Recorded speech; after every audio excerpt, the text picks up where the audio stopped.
Merci de nous rejoindre. La France, occupée aujourd'hui à divertir l'opinion publique avec des polémiques stériles sur l'immigration ou sur le voile islamique, gagnerait à régler ses contentieux et absoudre ses crimes coloniaux avant toute chose. Ce ne sont pas moins de 17 bombes nucléaires qui ont explosé dans le Sahara algérien, soit l'équivalent de 600 kilotonnes de TNT.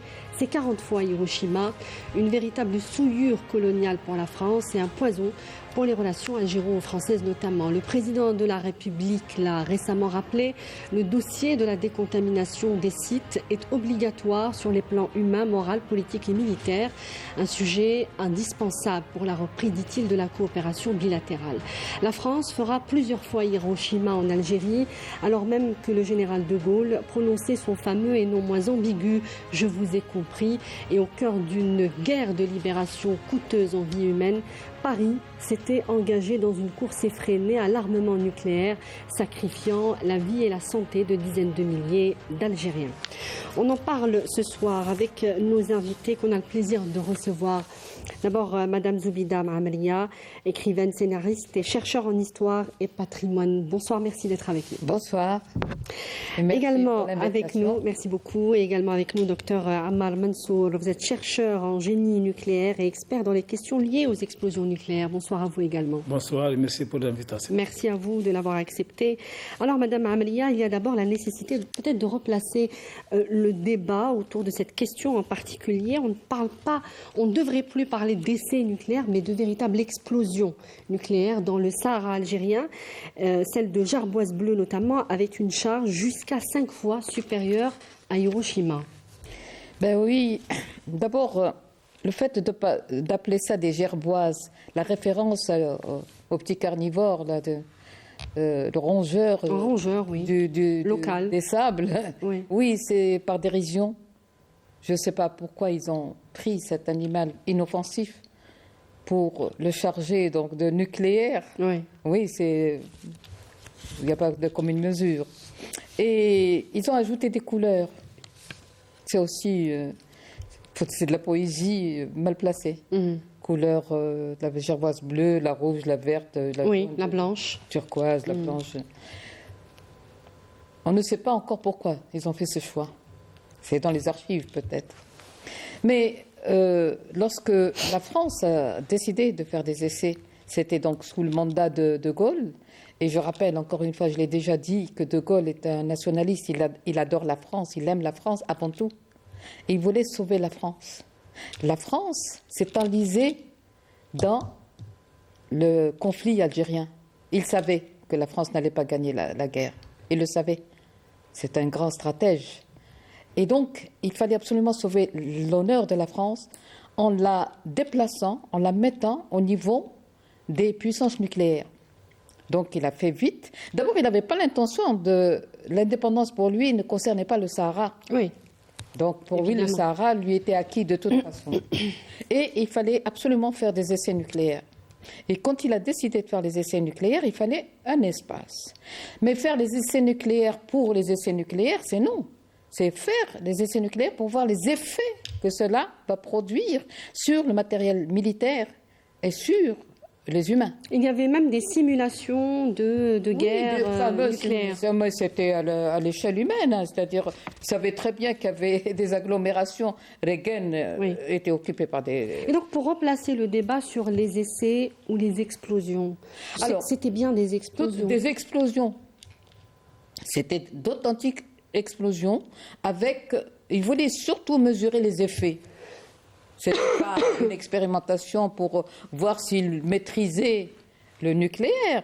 Non, c'était pour voir les effets du nucléaire à une grande échelle.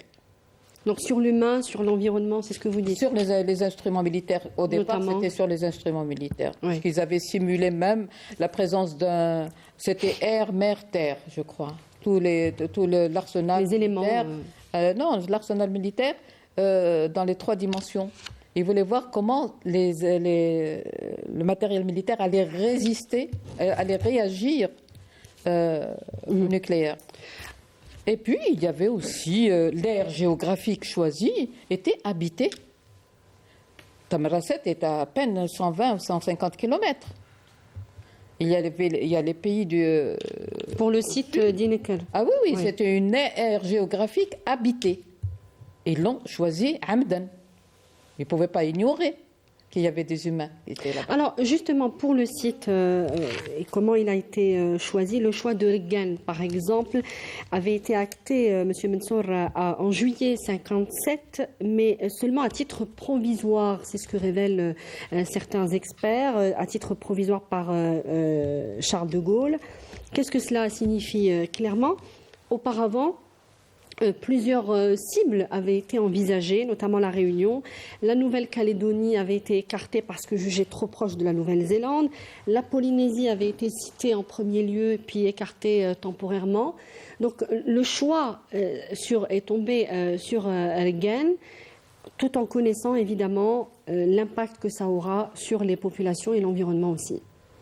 Tout d'abord, il faut rappeler comment le début du programme nucléaire français au niveau de l'Algérie, au niveau du Sahara. Donc tout a commencé 70 jours après le largage des 2 bombes sur Hiroshima et Nagasaki.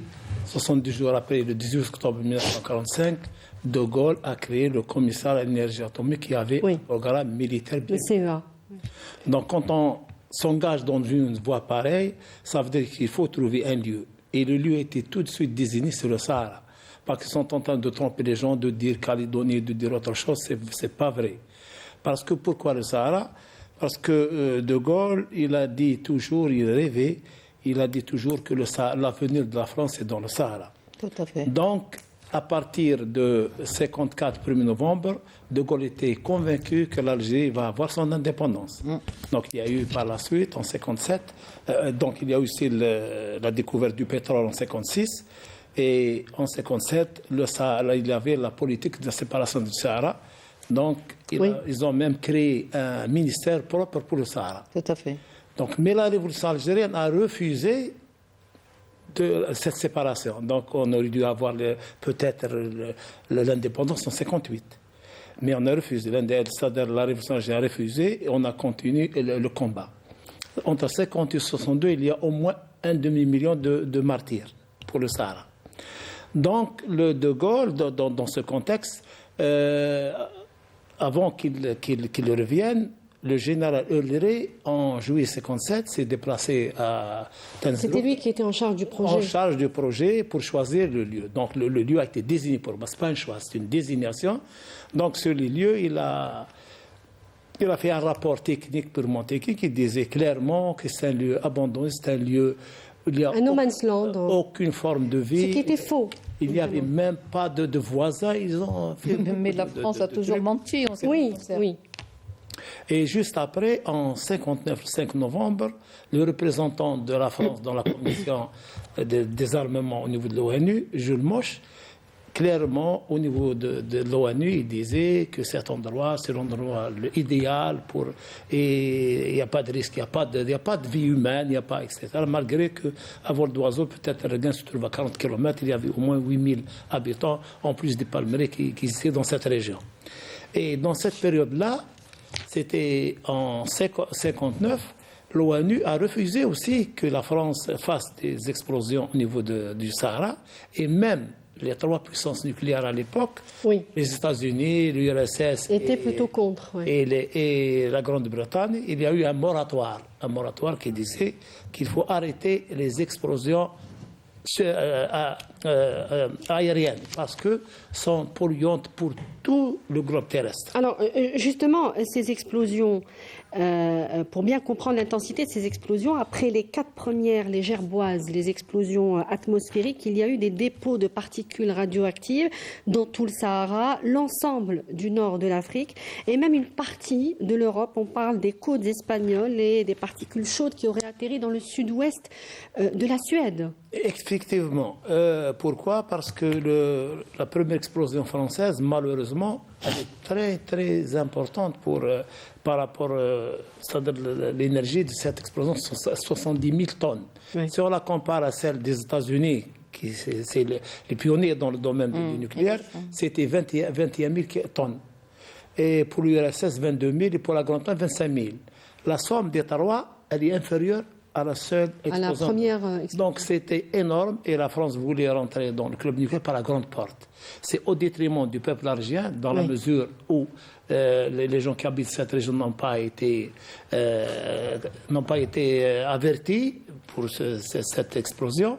Et en même temps, toute la région africaine, au moins 26 pays africains ont été contaminés. C'est suite à une carte qui a été, où le secret défense a été levé sur cette carte le 4 avril 2013.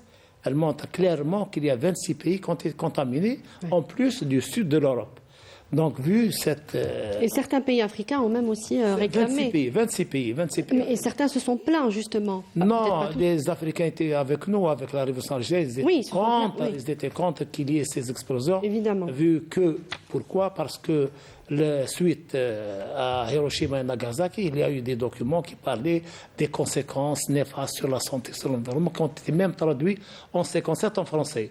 Donc les Français savaient très très bien les dangers. On va revenir justement sur cette partie et le mensonge, Madame Amria, qui a entouré pendant des décennies, des décades de mensonges.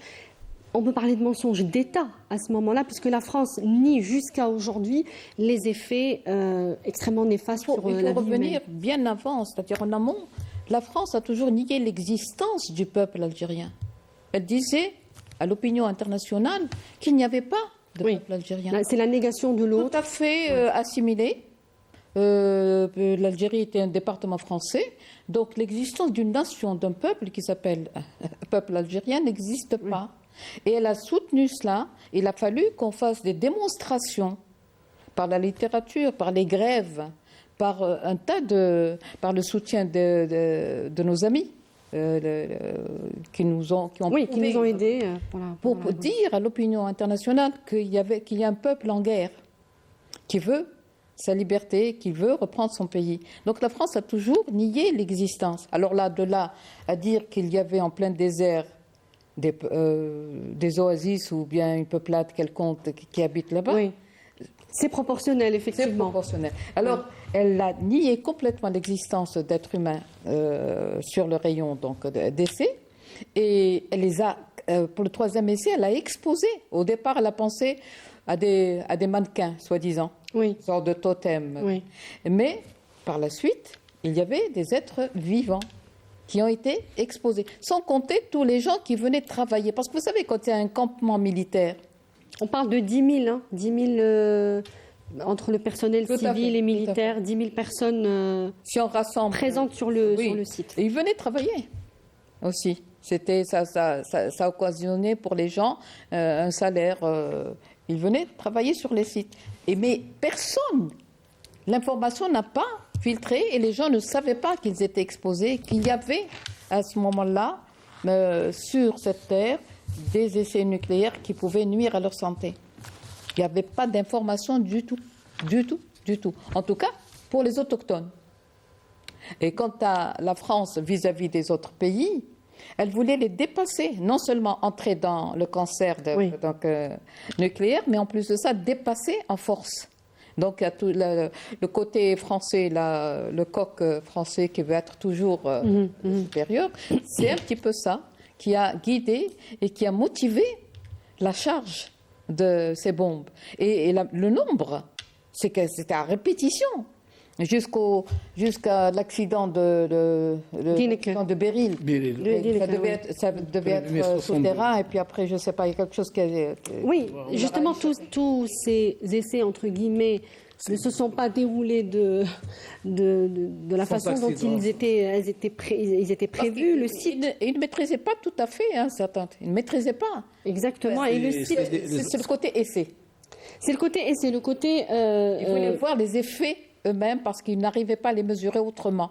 Alors justement, le site, M. Mansouri, le site d'Heineken serait très inquiétant puisqu'il renferme, selon la Commission sécurité, dans un rapport datant de 1961, un stockage de déchets radioactifs de roches contaminées dans un endroit sans surveillance.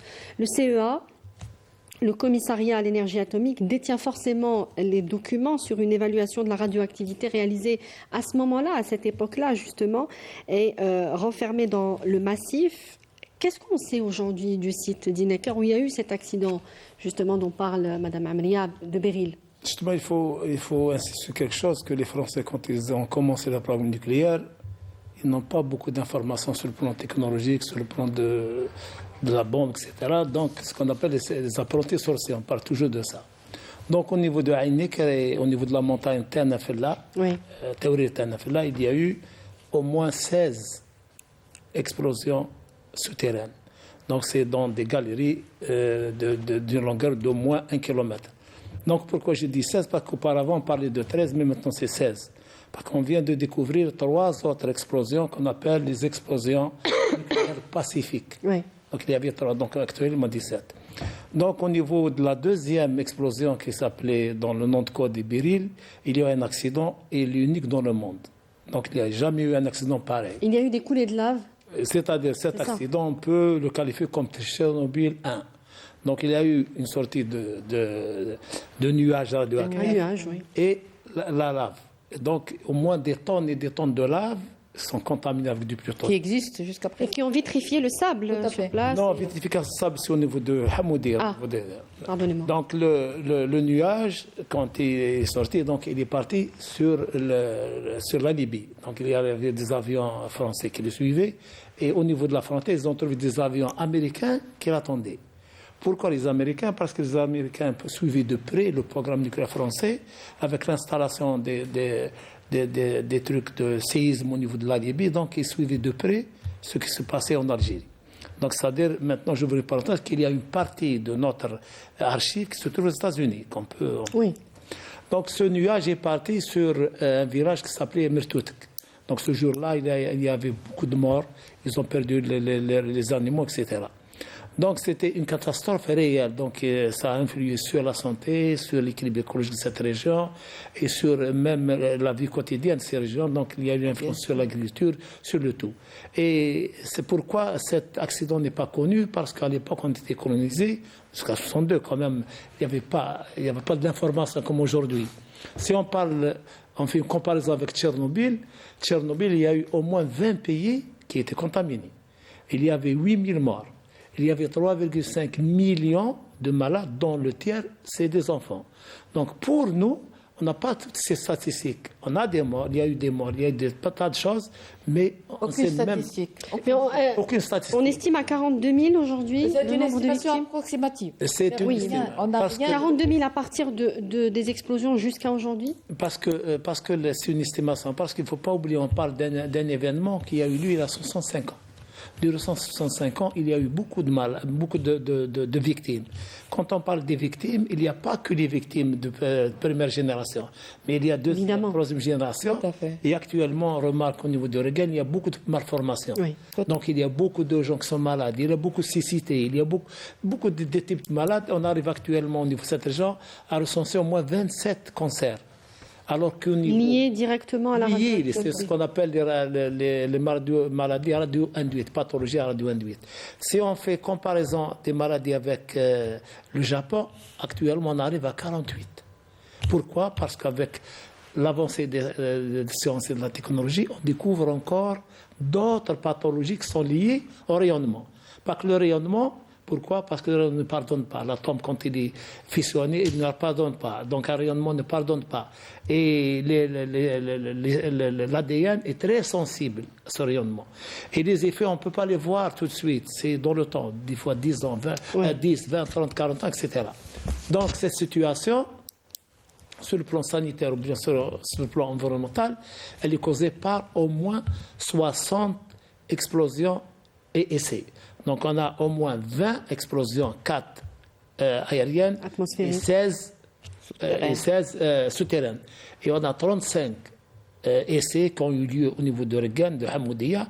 C'est des essais qui ont eu lieu dans des puits, mais avec l'utilisation du plutonium, étant donné que le plutonium est très toxique et c'est le plus dangereux des éléments, point de vue chimique et point de vue radiologique. Alors les puits étaient censés amoindrir ou amortir l'impact. C'est des essais pour voir quel est l'effet quand on utilise du plutonium sur l'environnement, etc. Donc c'est intentionnel. Et intentionnel, oui. C'est intentionnel. Où il y a eu 5. C'est là le crime, il est là le crime. Justement, Il y a eu 5 je au reviens à niveau d'un autre endroit qui est à 30 km de Théorie Tanafela qui s'appelle Théorie Tanataram.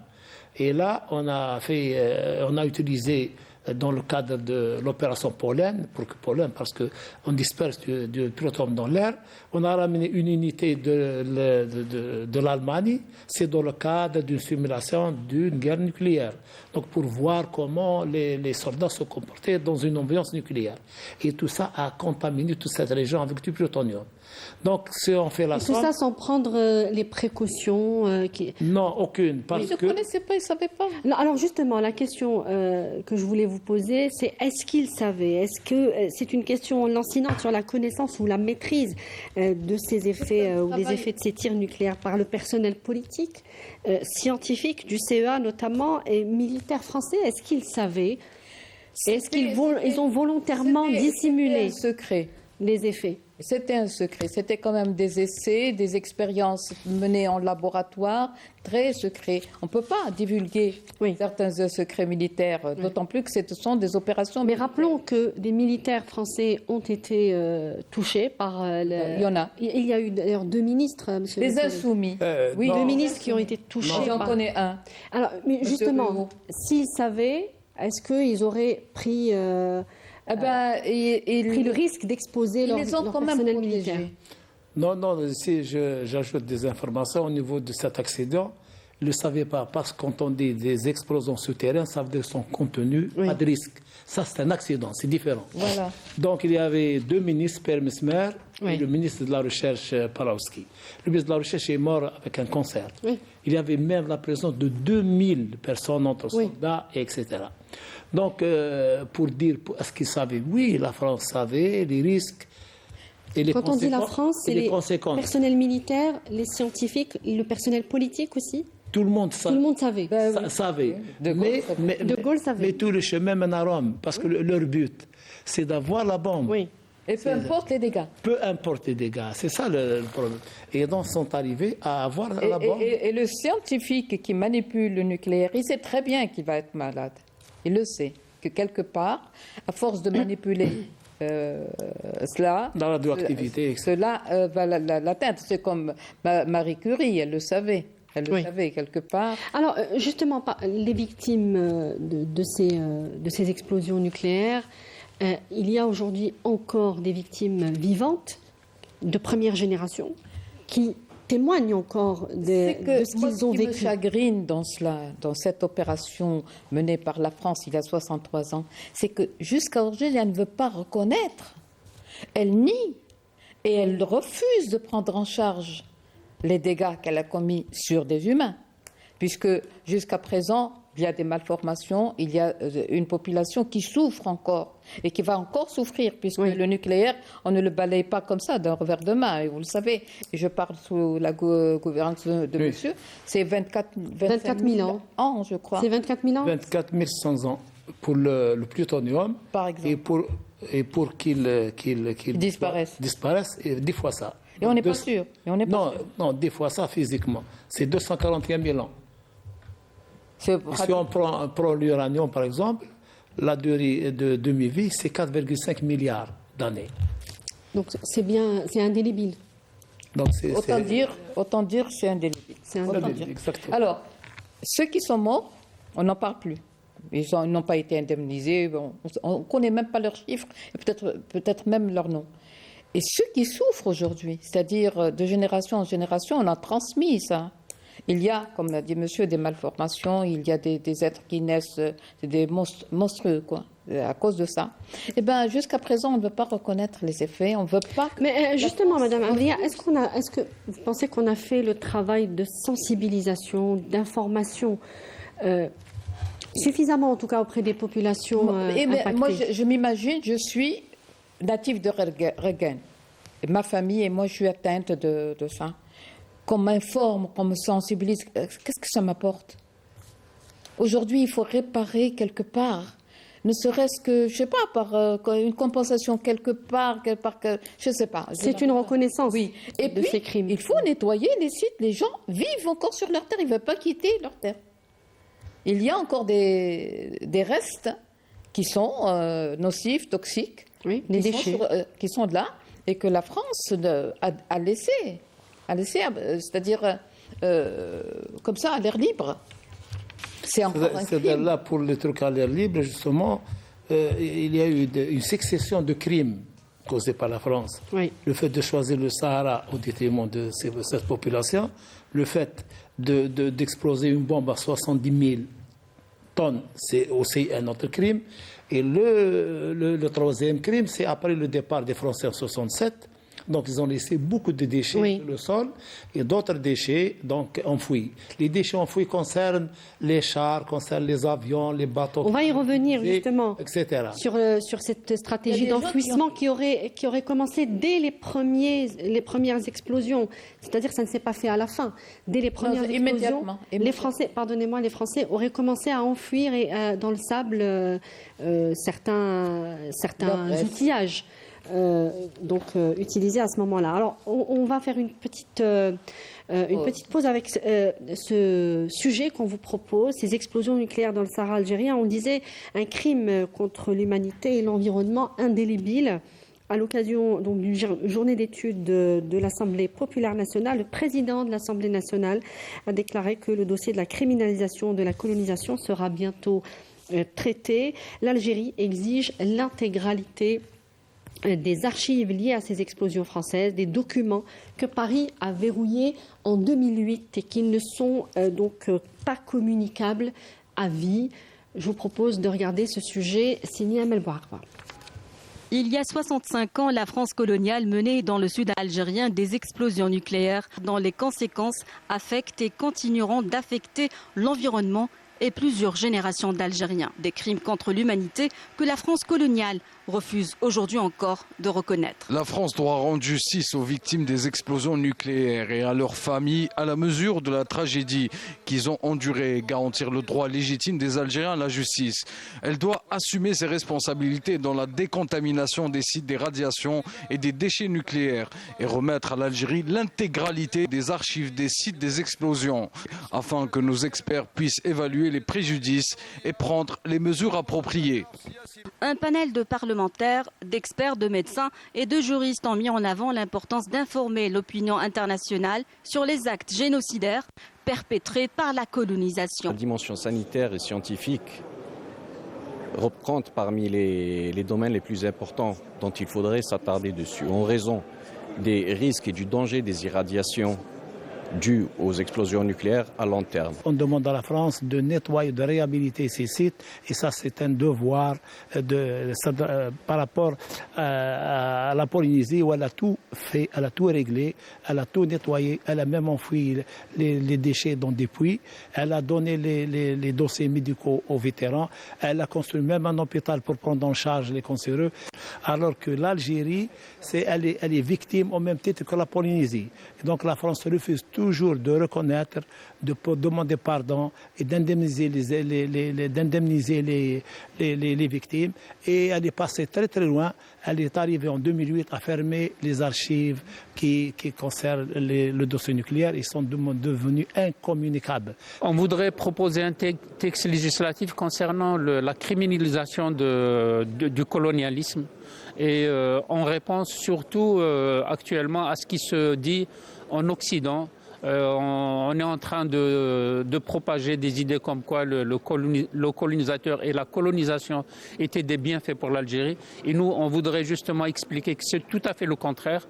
Les crimes contre l'être humain, contre la nature sont indélébiles et on voudrait que cela soit reconnu et dans un deuxième temps réparé. Les méfaits de ces explosions nucléaires sont dévastateurs. En tant que parlementaires, nous plaidons pour l'élaboration d'un texte de loi criminalisant ces crimes contre l'humanité. Des crimes contre l'humanité qui témoignent de la barbarie de la France coloniale, un pays qui se targue de défendre les droits humains. Alors voilà, les autorités françaises, Dr Mansouri, coloniales, avaient choisi, on le disait, de ne pas rapatrier le matériel, l'outillage et les moyens mécaniques contaminés. Les déchets hautement radioactifs seraient enfermés dans des bunkers bétonnés. Par l'enfouissement, la France a choisi la facilité, elle a choisi la négligence aussi de sa responsabilité criminelle carrément dans ces explosions. Donc le deuxième crime ou le troisième crime pour la France, c'est après 67, quand ils ont quitté les lieux c'est-à-dire le théâtre des explosions nucléaires, ils ont laissé beaucoup de déchets sur le sol. Et ces déchets, il y avait beaucoup de trucs, des métaux, des choses. Des câblages. Des câblages, et les gens de la région, ils ont pris tout ça. Que les gens ignoraient, malheureusement, ils ignoraient justement le danger, donc ils ont construit avec, etc. Et même, ils ont utilisé... Notamment le cuivre, c'est ça? Le cuivre, ils l'ont utilisé pour l'artisanat, etc. Oui. Donc ça a donné d'autres victimes. Oui. Et donc ça, c'est un autre crime. La France aurait dû sécuriser, donc elle aurait dû sécuriser les périmètres, les sites, les différents sites. Au moins il y a 3 sites, plus les laboratoires, parce qu'il y avait aussi les laboratoires au niveau d'Oregon Plateau, il y avait 14 tunnels. Donc il faut dire 14, c'est énorme. Donc ça, c'est les laboratoires. Donc ils ont tout bétonné, mais à l'intérieur, il y a de la radioactivité, il y a un danger qui est jusqu'à présent. Donc le travail qu'il fallait faire, c'est dans les normes. Si je donne un exemple concret, au niveau des États-Unis qui ont fait des essais au Nevada puis aux îles Marshall, aux îles Marshall, ils ont construit un dôme pour une durée de 250 000 ans. En béton. Oui, En béton. 250 000 ans. Donc justement, c'est l'objet de ma question. Est-ce que c'est une négligence un peu voulue de laisser les choses comme ça, puisqu'ils savaient quel impact ça aurait, quels effets ça aurait sur l'environnement et sur l'homme? Ou est-ce que c'est une négligence, après tout, Non, pour moi, c'est prémédité. d'un colonisateur qui laisse un peu tout sur place? C'est prémédité dans la mesure où la France a perdu le Sahara. Donc c'est une vengeance. Donc c'est une vengeance, voilà. C'est une vengeance parce que, je reviens aux accords d'Évian, la France a voulu, quand elle a perdu le Sahara, donc elle a voulu rester au moins 5 années pour terminer ses expériences scientifiques. Elle ne disait pas nucléaire.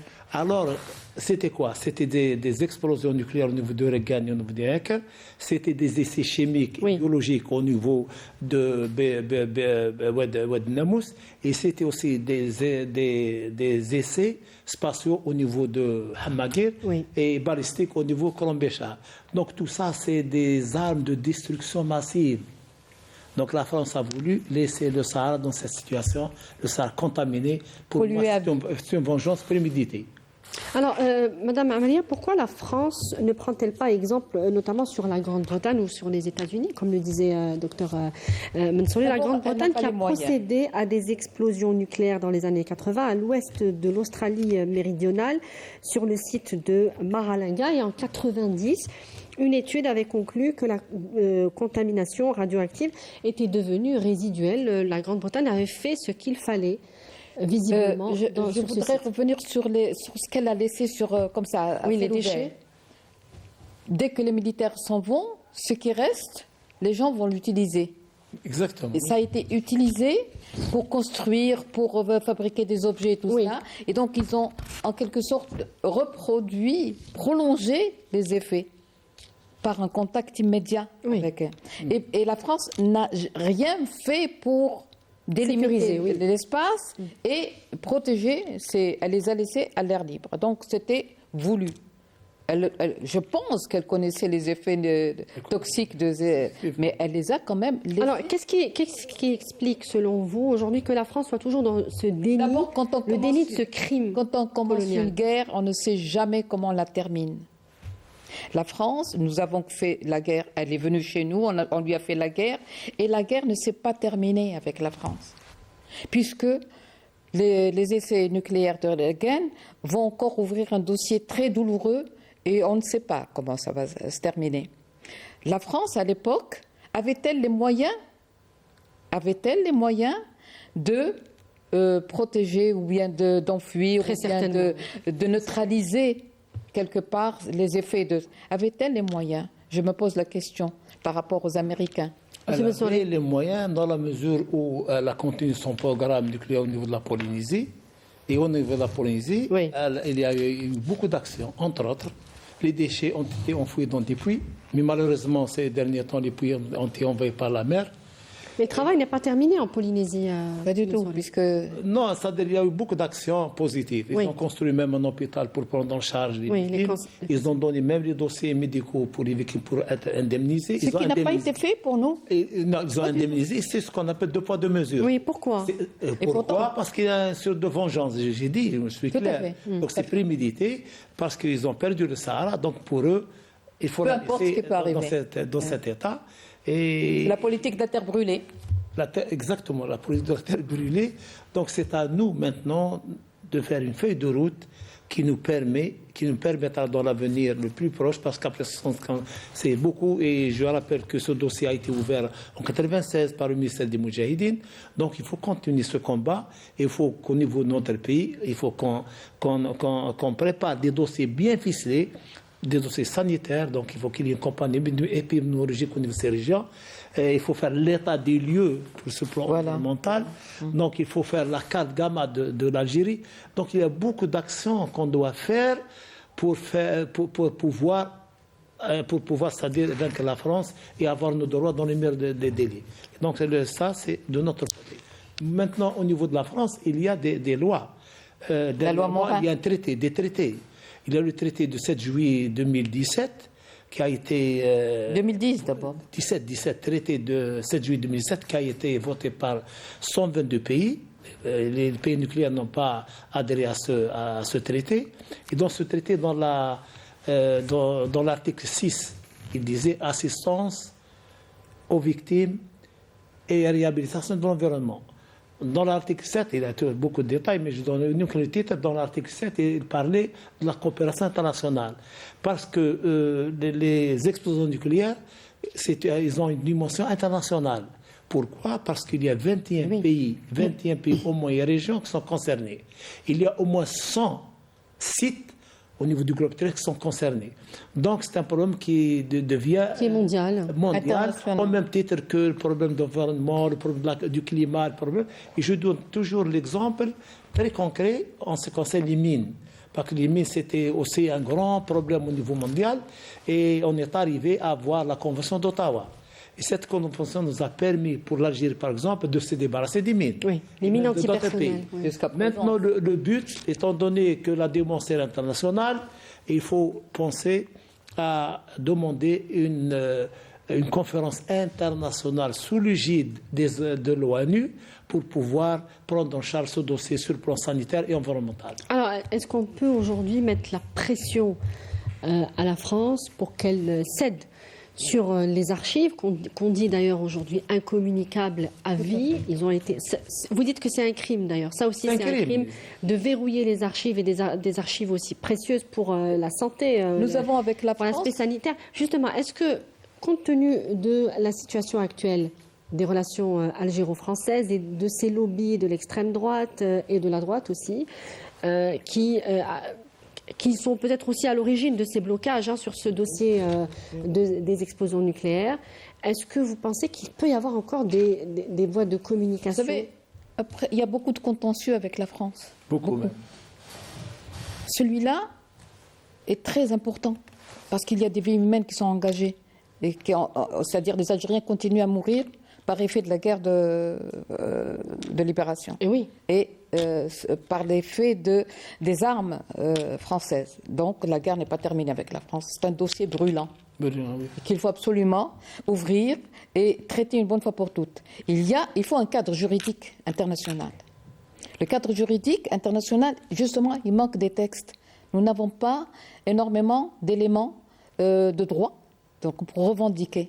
Il y a bien la loi Morin qui dit quand même, en 2010, je crois, 5 janvier 2010. Oui. qu'il fallait au moins prendre en charge les personnes atteintes. Au moins. Nous, une seule personne. Une seule personne. Un seul dossier. Un seul dossier a été traité. Alors, et ce contentieux, il faut absolument en faire un dossier et en finir une bonne fois pour toutes.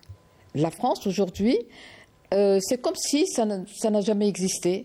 Elle a osé dire des choses sur l'Algérie et il a fallu lui répondre. Il a fallu répondre à la France en lui rappelant que les blessures de sa présence en Algérie sont encore ouvertes. Et je crois que c'est ça qui est un petit peu... Alors qu'on nous parle aujourd'hui des bienfaits de la colonisation. Alors presque, là, on y est moi, presque. ça m'érisse. Mais oui. La civilisation, Oui. un pays qui tue intentionnellement, hein, on peut appeler ça un pays civilisé? Il faut rappeler qu'ils ont coupé les têtes des centaines d'Algériens qu'ils ont ramenés. Ah ben Zaatcha. Ils ont exposé les têtes. C'est horrible. C'est horrible. C'est macabre. Ça, on appelle ça une civilisation? C'est beaucoup plus de la barbarie, de la sauvagerie. C'est innommable. Par contre, aujourd'hui, la France, il faut la moucher et lui rappeler ce qu'elle a fait en Algérie, et surtout, il faut lui faire payer. Ne serait-ce que pour avoir le sentiment d'avoir été, je ne sais pas, avant, parce que c'est impuni. Moi, ce qui me tue, c'est l'impunité. La France a fait énormément de dégâts à l'Algérie, et c'est resté impuni. Ouvrir le dossier de Reguin et de toute la région et internationaliser le problème. Voilà, Il ne faut pas le laisser vis-à-vis avec l'Algérie et la France. Ça va. Dans le cadre bilatéral, il y a Il y a des dérives. Et il faut l'internationaliser. Il faut que ça soit pris en charge comme crime contre l'humanité. Ce n'est pas seulement les Algériens, c'est toute l'humanité qui est concernée. Ouais. Et la France a fait mal à l'humanité. Donc, il faut aller au-delà d'un rapport face à face. En ce qui concerne maintenant la façon de nettoyer, là je parle à l'expert, comment on peut nettoyer la toxicité Quels sont les moyens qui existent? Est-ce qu'il suffit d'enlever Les moyens qui existent, si on prend l'exemple dernièrement au Japon, dans l'accident de Fukushima. Donc il faut enlever toute une épaisseur de la terre. Et pour la mettre où? Dans un endroit sécurisé, dans des dômes, dans des puits, dans des trucs. Donc, Mais est-ce qu'il n'est pas trop tard? C'est-à-dire que même si on commençait la décontamination 60 ans après. est-ce que ça aurait des effets positifs c'est-à-dire réellement éviter qu'il y ait d'autres Qu'il y ait plus de contaminations, victimes. soit au niveau des êtres humains, des animaux, au niveau de... moi, je dois rappeler quelque chose en ce qui concerne la France. Le problème qui nous intéresse actuellement, le danger, c'est les déchets qui sont enfouis. Dans les cartes, on n'a pas pu les avoir. Oui. Donc, il faut faire de la pression sur la France. Comment? Il faut tout simplement, parce qu'il y a dans ces explosions, il y a le bien et le mal. Le bien, c'est les armes nucléaires, et le mal, c'est les déchets. Donc, on dit à la France, prenez votre bien et votre mal. C'est tout. C'est tout, avec simplicité. S'il n'arrive pas à prendre ça, il faut qu'il paye une assurance, risque annuel. Parce que tous ces déchets-là, ils sont un danger pour toute forme de vie dans ces régions-là. Donc ça, c'est une forme de pression. Et si on prend les exemples des autres pays, par exemple l'Angleterre avec l'Australie, ils ont payé. Mais justement, Ils ça ont nettoyé, fait de ils la ont France, réhabilité. ça fait de la France une exception mondiale pratiquement, où elle reconnaît, on sait qu'en 96, l'ex-président français, et après des décennies d'affirmations mensongères, déclare lors d'un déplacement à Tahiti que les essais nucléaires menés par la France en Polynésie entre 66 et 96 avaient bien un impact sur l'environnement et des conséquences sanitaires. C'était François Hollande avant même d'être président de la République. Jamais une telle déclaration n'a pu être obtenue d'un président ou même d'un politique français au sujet des explosions en Algérie. Idem, vous parliez des indemnisations en 2010 avec la création de CIVIN, donc le comité d'indemnisation des victimes d'essais nucléaires. La très grande majorité des dossiers déposés sont rejetés. Ils concernent du reste, l'ancien personnel militaire français, essentiellement en Polynésie. Le nombre de dossiers portant sur l'Algérie est très minoritaire. Vous avez parlé d'une seule victime qui a été indemnisée. Donc il faut rappeler justement la loi Morin dans son premier article. 2010. Pour être indemnisé, il y a 3 conditions. La première, c'est le lieu, la période et la maladie, la pathologie. Et la France ne reconnaît rien de tout ça en Algérie? C'est-à-dire, je vais vous rappeler, pour le lieu, il faut être à une certaine distance. à un endroit précis, d'une. pour la période, c'est avant 67. Oui. Donc, ça veut dire qu'en 67, les effets sont arrêtés. Il n'y a plus de danger. Donc, c'est grave. Oui, Alors qu'après très grave. 67, il y a eu beaucoup de victimes. Oui, évidemment. surtout la suite qui compte. Et troisièmement, en ce qui concerne les pathologies. Ils ont reconnu tout à fait au début 18 puis 21. Et alors qu'au Japon, on reconnaît 48. Donc vous voyez la différence. La différence. Au niveau des États-Unis, on reconnaît 36. Maintenant, pour les lieux. Tout à fait au début, pour la Polynésie, ils reconnaissaient que Mururoa et Fongatofa, là où il y a eu.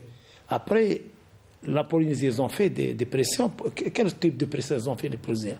Ils ont déposé un dossier au niveau de l'ONU pour demander l'indépendance. Donc c'est ce dossier-là qui a Oui. fait peur à la France. Donc, et maintenant, toute la Polynésie est concernée. Oui. Et nous aussi, C'est on demande un que dossier. tout le Sahara doit être considéré pour... Justement, en Polynésie, c'est une question fondamentale dans la société polynésienne. Polynésienne. Justement, c'est quelque chose. C'est pour ça que je parlais de sensibilisation de l'opinion publique au niveau aussi des écoles, Madame Alors, Alia. moi, Est-ce qu'on on a doit parlé- faire ce on a- travail On aujourd'hui? a parlé de la France, chez nous maintenant. Oui. On parle pas de. On ne parle pas de cette Et en problématique. plus, à un moment donné, on envoyait les prisonniers là-bas. C'est comme si on voulait les tuer. Ben oui, certains prisonniers, on les envoyait dans cette région-là. On n'a pas tellement traité cette question avec fermeté. C'est une question de vie ou de mort de plusieurs centaines de personnes. Donc on ne peut pas jouer avec ça. Aujourd'hui, il va falloir ouvrir ce dossier et le prendre en charge à fond. C'est-à-dire pas superficiellement. À tous les niveaux. À tous les niveaux. De la santé, du nettoyage, donc des lieux. De l'opinion aussi. Oui. De la Et- sensibilisation. Oui, mais la France, en plus du nucléaire, a fait d'autres essais terribles avec les produits chimiques. Oui. Elle a quand même continué. Malgré ce qu'elle a fait à Reagan, elle a continué à faire d'autres essais prohibés. Mais Les armes interdites. toujours sur les mêmes lieux, donc avec l'intention de tuer. Effectivement. On va terminer sur une dernière question, sur le dernier rapport Stora en 2021. L'historien français avait évoqué cette question des explosions nucléaires français réalisées donc dans le Sahara entre 1960 et 1966. Ces recommandations sur le sujet étaient apparues comme un espoir au départ pour dénouer un petit peu ce contentieux.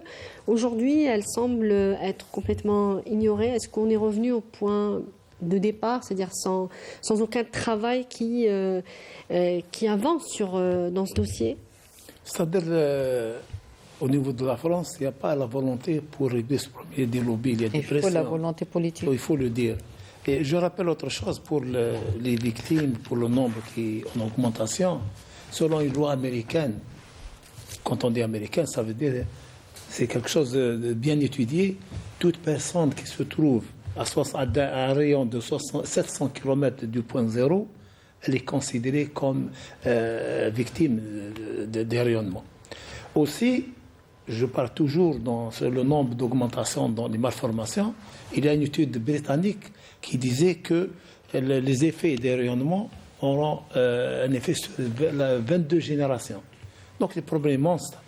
Oui. Et tout ça, c'est un lourd fardeau, un lourd héritage empoisonné pour l'Algérie. Ça va nous coûter cher.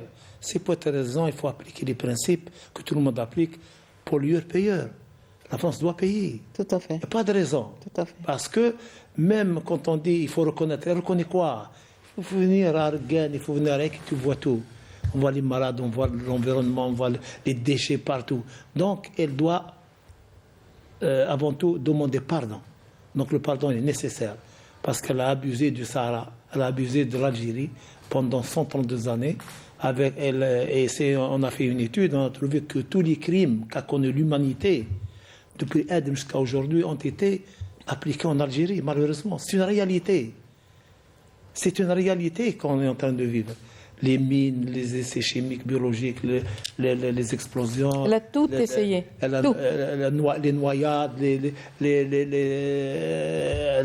a brûlé des gens, des milliers, elle a utilisé des armes chimiques à Al-Ghawat. C'est-à-dire tous ces crimes-là. Les lignes électrifiées, Les lignes électrifiées. les mines antipersonnelles, Donc vous voyez que donc il y a le napalm. Elle a tout Exactement, essayé. oui. Tout, C'est vrai. toutes les armes. Donc je crois qu'aujourd'hui, il y a une volonté politique au niveau de notre pays. Et moi, personnellement, je propose que durant cette année 2025, il faut mettre un terme à ce dossier. Un slogan très simple.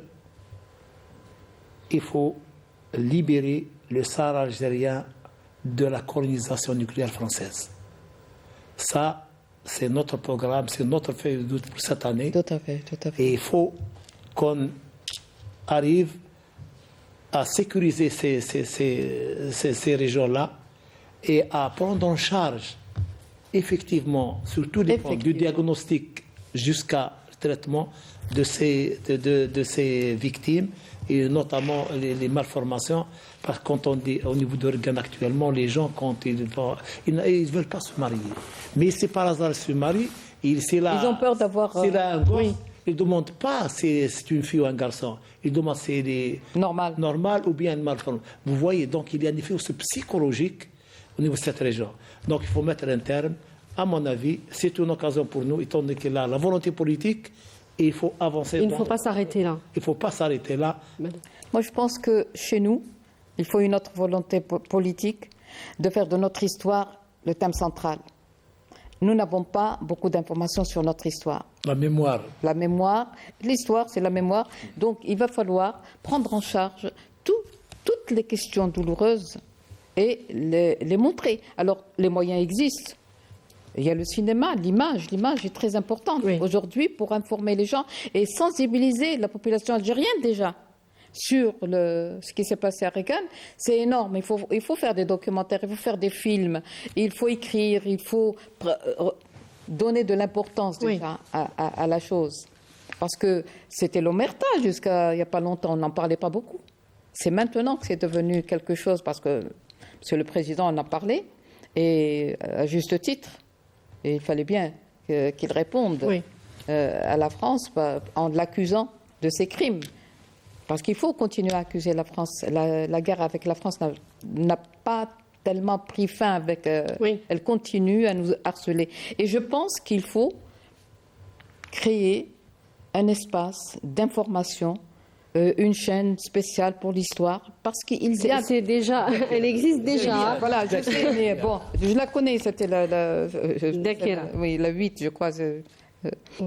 Et cette chaîne-là doit prendre en charge tous les problèmes d'actualité. Par exemple, faire de Regan une actualité pour récupérer... Et pas seulement un sujet d'histoire... non. Oui. Vous avez raison. D'actualité et rapatrier les archives concernant ça. Et c'est toute la problématique. Et travailler sur un cadre juridique international pour justement obliger la France à réparer, parce qu'il y a réparation, il faut qu'elle répare quelque part. Merci beaucoup. On terminera là-dessus. Madame Zoubida Maamria, vous êtes écrivaine, scénariste et chercheur en histoire et patrimoine. Et docteur Ammar Mansouri, vous êtes expert dans les questions liées aux explosions nucléaires et chercheur en génie nucléaire. Merci beaucoup pour toutes les précisions que vous nous avez apportées. Merci à vous de nous avoir suivis. On se retrouve très prochainement. Excellente suite des programmes.